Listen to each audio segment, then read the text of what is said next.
Hi, welcome to For Goodness Sakes by Mean Old Granny Anderson. I was looking through some of my writing from the past on a totally different topic, and I came across something that I thought I could turn into something worthwhile, talking about what older tribal cultures can teach us in this modern day world. For 6 years, I taught a human relations psychology class at a technical school.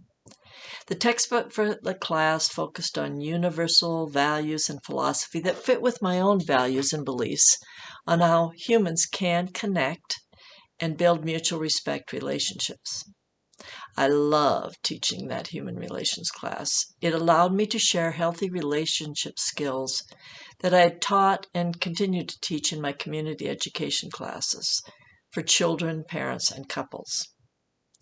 I believe there are universal principles based on common sense, respect, and caring that help people form healthy, stable, caring workplaces, relationships, marriages, communities, and maybe most important of all, families.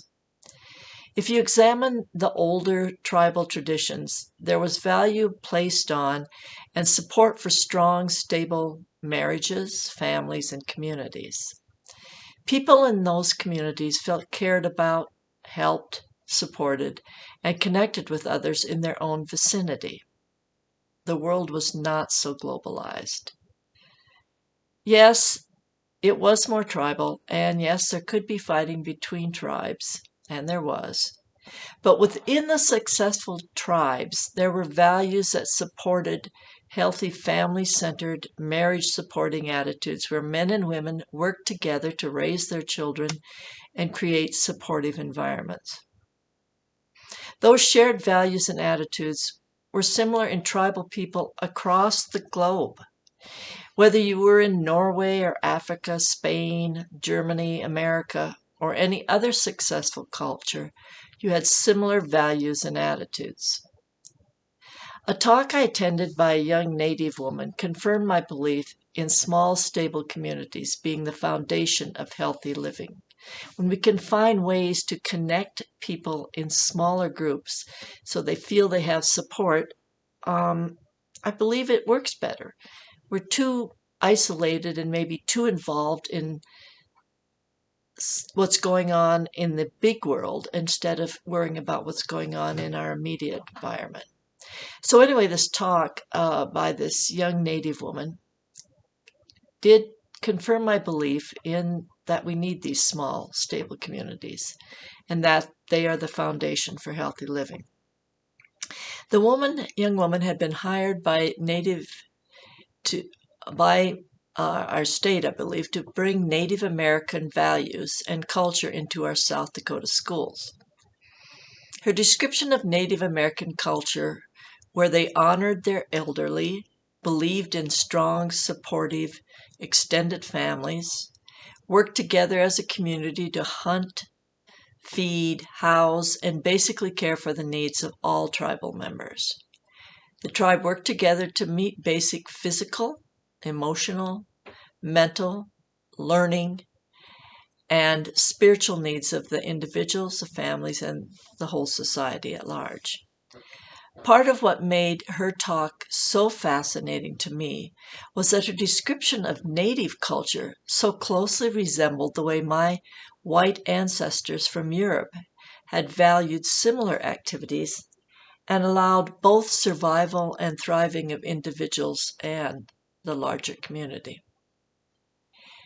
Those precious entities that allowed these tribal cultures to grow in healthy, sustaining ways included a number of things in one form or another. And here they are. Number one, there was strong, committed bonds between parents who produced and raised children together. And they were supported and helped by extended family and wise older community members. There was support for the immediate family, but it came from all over and from the extended family.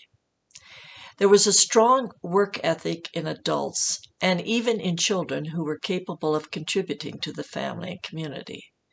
No one except for the most young and disabled, was entitled to be taken care of, but rather was expected to contribute by taking responsibility for oneself and caring for others, especially family members. There was also strong support to treat each person, regardless of their age, their gender, their handicaps, or their abilities, with respect and caring. There were just some basic good ways that you treated each other. Kind of the golden rule, do unto others as you would have them do unto you.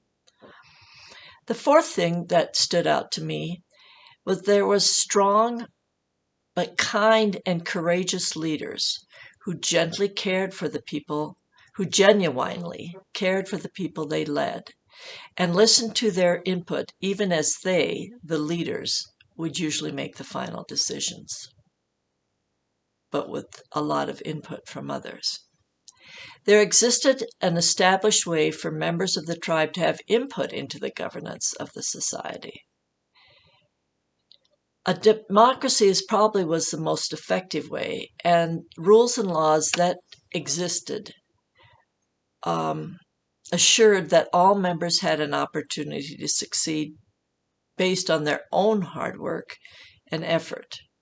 The rules and laws demand that there were fair, reasonable, and just consequences, justly imposed and enforced against those who broke the rules and laws. You couldn't break them without there being some consequences. They were there to help the society work and to allow individuals to lead quality lives.